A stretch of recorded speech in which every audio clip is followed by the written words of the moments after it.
Hey you guys, it's your girl Karima here of Cover Girls Travel with our first Travel Talk Tuesday, where we'll talk to you guys about all things travel tips and travel news, and I'll answer some questions that you guys may have.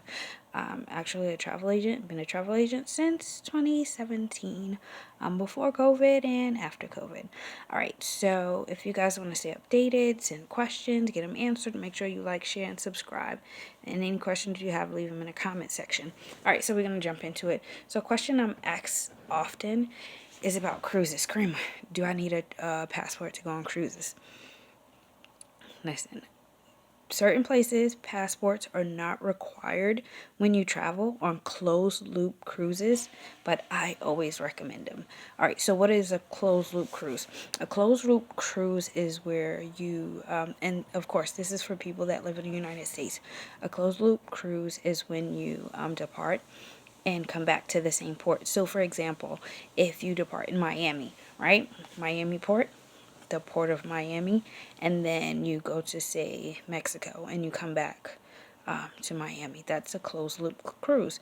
So you don't need a passport. But again, I still recommend it because you never know what's going to happen, but they're not going to require a passport for you to go. All right. So the next thing, travel news. Let's talk about vaccines.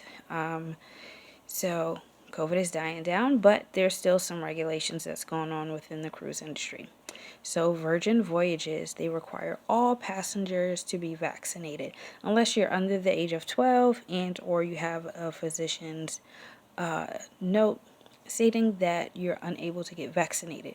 Royal Caribbean, all home states, U.S. ports, and Nassau, Bahamas, they're requiring that all passengers are vaccinated unless, again, you're under the age of 12 and or you have a letter from your physician stating that you cannot get vaccinated.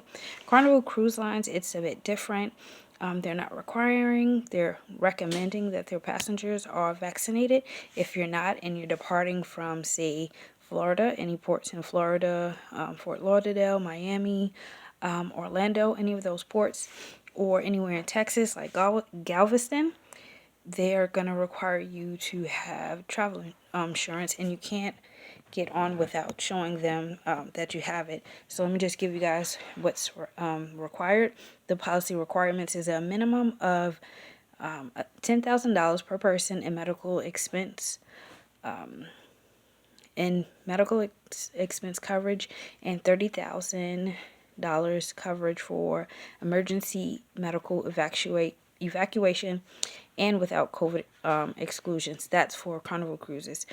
If you're traveling, taking a cruise, and you're not departing from Florida or Texas and you're not vaccinated, then you don't have to worry about the travel insurance.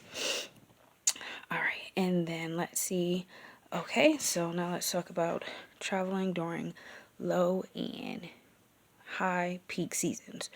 Okay, so of course it's going to be less expensive to travel during the low seasons, but what I would always recommend if you're working with a travel agent, to always ask them why this season is considered low or considered high. So for example, if you're cruising to the Bahamas and their low season would be from like June to end of October, right? Right for November, and it'll be less expensive to travel then.